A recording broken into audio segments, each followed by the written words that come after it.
Hello children, I hope you have understood the last class. So today let's begin the balanced diet. So what is diet? The food we normally eat in a day is our diet. Diet ಅಂತ ತಕ್ಷಣ ಊಟ ಬಿಡೋದು ಅದು ಇದು ಅಲ್ಲ. The food we intake is called our diet. So we eat food for growth and maintenance of the good health. Our diet should have all the nutrients that a body needs, that too in right quantities. Not to forget that the diet should also contain a good amount of roughage and water. Such a diet is called a balanced diet. Balanced diet ಅಂದ್ರೆ ಏನು? ಕರೆಕ್ಟಾಗಿ carbohydrates, proteins, vitamins, minerals ಇವೆಲ್ಲ ಎಷ್ಟೆಷ್ಟು ನಮ್ಮ ದೇಹಕ್ಕೆ ಎಷ್ಟು ಬೇಕೋ ಅಷ್ಟು ಇದ್ದರೆ ಅದನ್ನು ಬ್ಯಾಲೆನ್ಸ್ಡ್ ಡಯಟ್ ಅಂತ ಹೇಳ್ತಾರೆ. ಊಟ ತಿಂದು ನೀರು ಕುಡಿದಿದ್ರೆ ನಡೆಯುತ್ತಾ? ಇಲ್ಲ. ನೀರನ್ನ ಜೀರ್ಣ ಮಾಡೋದಕ್ಕೆ, ಊಟನ ಜೀರ್ಣ ಮಾಡೋದಕ್ಕೆ ನೀರು ಕೂಡ ಬೇಕೇ ಬೇಕು. So water is also a important part of a balanced diet. People of different ages need different type of diet. It also depends upon the physical work they do. ಈಗ ಸುಮ್ಮನೆ ತಿಂತಾನೆ ಇರ್ತೀನಿ, ಏನು ಕೆಲಸ ಮಾಡಲ್ಲ ಅಂದರೆ ಅಲ್ಲ. ನಾವು ಕೆಲಸ ಏನು ಕೆಲಸ ಮಾಡ್ತೀವೋ ಅದಕ್ಕೆ ತಕ್ಕನಂಥ ಊಟ, ಅದ್ರ ತಕ್ಕಷ್ಟು ಊಟ ಮಾಡಬೇಕು. So that also matters more. Eating right kind of food is not enough. It should also be cooked properly so that the nutrients are not lost, because too much of cooking results in nutrition lost. For example, washing fruits and vegetables after cutting may result in the loss of some vitamins. ಈಗ ಏನಾಗುತ್ತೆ ಅಂದರೆ, ಕೆಲವರು ತರಕಾರಿ ಹೆಚ್ಚಿದ ಮೇಲೆ ಅಥವಾ ಹಣ್ಣು ಹೆಚ್ಚಿದ ಮೇಲೆ ತೊಳಿತಾರೆ. ಆ ಥರ ತೊಳೆಯೋದ್ರಿಂದ ನಮಗೆ ಎಷ್ಟೊಂದು ನ್ಯೂಟ್ರಿಯೆಂಟ್ಸು ಲಾಸ್ ಆಗುತ್ತೆ, ನೀರಲ್ಲಿ ಕೊಚ್ಕೊಂಡು ಹೊಟ್ಟೋಗ್ತವೆ. ಅದನ್ನು ಆ ಥರ ಎಲ್ಲ ಮಾಡಬಾರ್ದು. ಸೊ ಹೆಚ್ಚೋದಕ್ಕೂ ಮುಂಚೆನೇ ತೊಳೆದು ಇಟ್ಕೋಬೇಕು. So cooking the food improves the taste of the food and also makes it easier to digest. So ನಾವು ರಾ ತಿನ್ನೋದು ಡೈಜೆಸ್ಟ್, ಫಾರ್ ಎಕ್ಸಾಂಪಲ್ ಹಸಿ ತರಕಾರಿ ತಿಂದ್ವಿ ಅಂದ್ಕೊಳ್ರಿ, ಅದನ್ನು ಡೈಜೆಸ್ಟ್ ಮಾಡ್ಕೊಳ್ಳೋದು ತುಂಬ ಹೊತ್ತು ಬೇಕಾಗುತ್ತೆ. ಹಸಿ ತರಕಾರಿ ಲೈಕ್ ಕ್ಯಾರೆಟ್ ತಿಂದ್ವಿ ಅಥವಾ ಸೌತೆಕಾಯಿ ತಿಂದ್ವಿ ಅಥವಾ ಸೊಪ್ಪುಗಳನ್ನ ತಿಂದ್ವಿ, ಪಚಡಿ ಮಾಡ್ತೀರಲ್ಲ ಆ ಥರ ರಾ ಫುಡ್ ತಿಂದರೆ ಏನಾಗುತ್ತೆ, ಅದು ಡೈಜೆಸ್ಟ್ ಆಗೋದಕ್ಕೆ ತುಂಬ ಟೈಮ್ ಬೇಕಾಗುತ್ತೆ. ಬಟ್ ಕುಕ್ ಫುಡ್ನ ನಾವು ಈಸಿಯಾಗಿ ಡೈಜೆಸ್ಟ್ ಮಾಡ್ಕೋಬೋದು. ಸೊ ಅದಕ್ಕೋಸ್ಕರ cooking food is important, but cooking correctly is also important. So too much cooking ಅಂದರೆ ಈಗ ಜಾಸ್ತಿ ಲಾಂಗ್ ಟೈಮ್ವರೆಗೂ ಕುಕ್ ಮಾಡೋದು, ಯಾವುದನ್ನಾದರೂ ಕರೆಕ್ಟಾಗೇ ಮಾಡಬೇಕು. Long cooking also may lead to the nutrition lost. Nutrients loss ಆಗುತ್ತೆ ಮತ್ತು ವಿಟಮಿನ್ಸ್ ಕೂಡ ಲಾಸ್ ಆಗುತ್ತೆ. Eating too much of fatty food is also not good. This leads to obesity.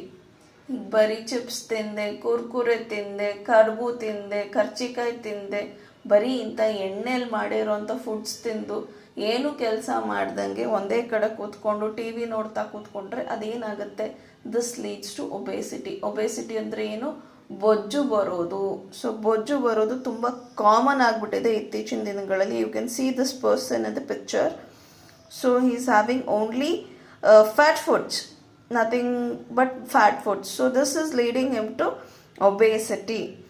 So next what happens is, until now we have studied about balanced diet, but what if we don't take correct food? ಈಗ ನಮ್ಮ diet balance ಆಗದೆ ಇದ್ರೆ ಏನಾಗುತ್ತೆ? Deficiency ಆಗುತ್ತೆ. ಏನಾಗುತ್ತೆ, certain nutrient ತೊಗೊಳ್ದೇ ಇದ್ರೆ certain deficiency ಬರುತ್ತೆ. For example vitamin A ಕಣ್ಣಿಗೆ ತುಂಬ ಒಳ್ಳೆಯದು. ಸೊ ವಿಟಮಿನ್ ಎ ಇಲ್ಲದೆ ಇರೋಂಥ ನಾವು ಫುಡ್ ತೊಗೊಂಡ್ರೆ ನಮಗೆ ಐಸೈಟ್ ಬರ್ಬೋದು. ಸೊ ಈ ಥರ ಡಿಫಿಷಿಯನ್ಸಿ ಬರುತ್ತೆ. So this leads to deficiency of some nutrients. For example, if your diet lacks in protein, it may lead to stunted growth and swelling of face. discoloration of hair, and also skin diseases and diarrhoea. ಇಷ್ಟೆಲ್ಲ ಆಗುತ್ತೆ ಯಾವುದರಿಂದ? Protein ಡೆಫಿಷಿಯನ್ಸಿಯಿಂದ. If the food is deficient in both carbohydrates and proteins, ಎರಡೂ ಕಡಿಮೆ ಇದ್ದರೆ, ಅದು long time ಹೇಳ್ತಾ ಇದ್ದೀನಿ, ಇವತ್ತು ಬಿಟ್ಟೇವೆ ನಾವು ನಾಳೆ ಬಿಟ್ವಿ ಅಂತಂದ್ರೆ ಅಲ್ಲ. For a long time if you not taking carbohydrates and proteins in your diet, ಆವಾಗ ಆಗುವಂಥ ಡೆಫಿಷಿಯನ್ಸಿ ಇವು. ಸೊ ಆವಾಗ ಏನಾಗುತ್ತೆ, ಈ ಪರ್ಸನ್ ತುಂಬ ವೀಕ್ ಆಗಿರ್ತಾರೆ, ತುಂಬ ತಳ್ಳಗಿರ್ತಾರೆ, ಒಂದು ಕಡೆಯಿಂದ ಇನ್ನೊಂದು ಕಡೆ ಓಡಾಡೋದಕ್ಕೆ ಎನರ್ಜಿನೇ ಇರೋದಿಲ್ಲ, ಆ ಥರ ಆಗುತ್ತೆ. Deficiency of different vitamins and minerals May also result in certain diseases and disorders. This can be prevented by taking balanced diet. So ಇದೆಲ್ಲ ಆಗಬಾರ್ದು ಅಂದರೆ ಏನಾಗಬೇಕು? ನಮ್ಮ ಊಟದ ರೀತಿಯಲ್ಲಿ ಬದಲಾವಣೆಗಳು ಆಗಬೇಕು. So correct amount of everything should be provided.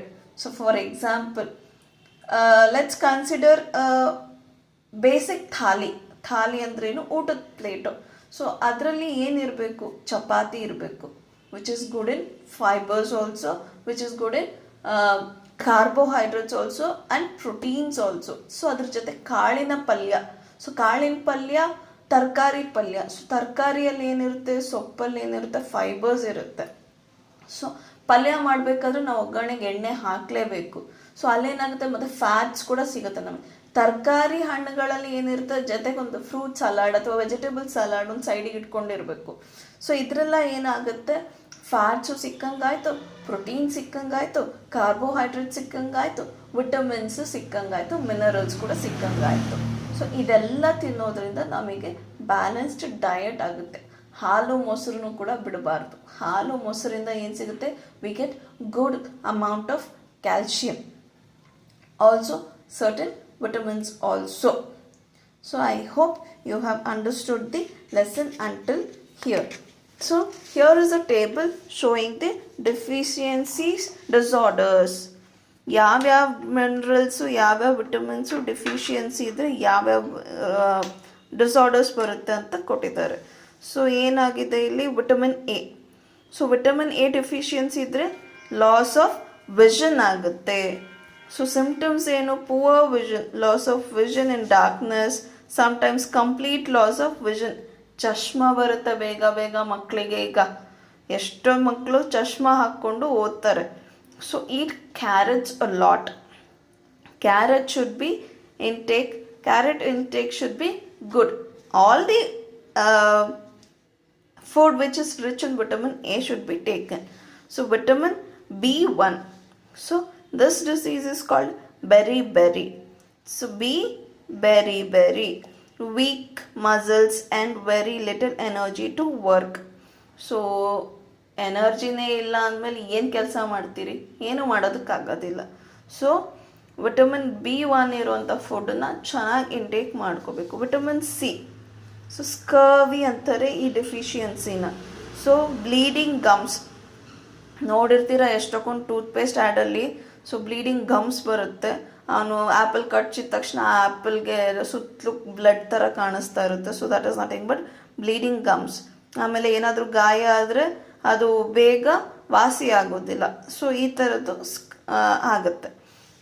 So vitamin C ಅಂದರೆ ಹುಳಿ ಇರುವಂಥ ಹಣ್ಣುಗಳನ್ನ ನಾವು ಇಂಟೇಕ್ ಮಾಡ್ಕೋಬೇಕು. Vitamin D. Deficiency of vitamin D leads to rickets. Bones become soft and bent. So ಬೋನ್ಸಿಗೆ ಸಂಬಂಧಪಟ್ಟಂಥ ಡೆಫಿಷಿಯನ್ಸಿ ಬರುತ್ತೆ. So vitamin D we naturally get from sun. So ಸನ್ನಲ್ಲಿ ಓಡಾಡೋ ಅಂಥದ್ದು ಮಾಡಬೇಕು. ಆಮೇಲೆ ಕ್ಯಾಲ್ಶಿಯಂ ರಿಚ್ ಫುಡ್ ಕೂಡ ತಗೋಬೇಕು. ಸೊ ಈ ಥರ ಎಲ್ಲ ಮಾಡಬೇಕು. Next calcium. Bone and tooth decay. Weak bones and tooth decay. So vitamin D and calcium interrelate ಆಗಿರುತ್ತೆ. ಸೊ ಕ್ಯಾಲ್ಶಿಯಮು ವಿಟಮಿನ್ ಡಿ ಎರಡು interrelated with bones. So ಒಳ್ಳೆ bone health ಬೇಕು ಅಂದರೆ ಕ್ಯಾಲ್ಶಿಯಮು ಇರಬೇಕು, ವಿಟಮಿನ್ ಡಿ ಕೂಡ ಇರಬೇಕು. And coming to iodine. Goitre. Commonly ನಾವೀಗ ಏನಂತೀವಿ? ಥೈರಾಯ್ಡ್ ಅಂತ ಹೇಳ್ತೀವಿ. So glands in the neck appear swollen. Mental disability in children. So ಏನಾಗುತ್ತೆ, ನಮ್ಮ ಥ್ರೋಟಲ್ಲಿ ಅ ಬಟರ್ಫ್ಲೈ ಶೇಪ್ ಗ್ಲ್ಯಾಂಡ್ ಇದೆ, ಅದನ್ನು ನಾವು ಥೈರಾಯ್ಡ್ ಅಂತ ಕನ್ಸಿಡರ್ ಮಾಡ್ತೀವಿ. ಸೊ ಅಯೋಡಿನ್ ಡೆಫಿಷಿಯನ್ಸಿಯಿಂದ ಥೈರಾಯ್ಡ್ ಆಗುತ್ತೆ. Next coming to iron. Iron ಡೆಫಿಷಿಯನ್ಸಿಯಿಂದ ಏನಾಗುತ್ತೆ, ಅನಿಮಿಯಾ ಆಗುತ್ತೆ. Anaemia which leads to weakness. So ಐರನ್ನ ನಾವು ಜಾಸ್ತಿ ಪಡಿಬೇಕು ಅಂದರೆ we should eat food like palak, beetroot, ಪೊಮೊಗ್ರನೇಟ್, ಈ ಥರದ ಫುಡ್ ಎಲ್ಲ ತೊಗೊಳ್ಬೇಕು. ಸೊ ಏನಾಗುತ್ತೆ, ಬ್ಯಾಲೆನ್ಸ್ ಡಯಟ್ ತೊಗೋಬೇಕು, ಅದರಲ್ಲಿ ಎಲ್ಲ ಥರದ ನ್ಯೂಟ್ರಿಯೆಂಟ್ಸು ಇರಬೇಕು. ಸೊ ಈ ಥರ ನಾವು ಫುಡ್ಡನ್ನು ಮೇಂಟೈನ್ ಮಾಡಿಕೊಂಡ್ರೆ ನಮಗೆ ಯಾವುದೇ ರೀತಿಯ ಕಾಯಿಲೆ ಬರಲ್ಲ. I hope you have understood until here.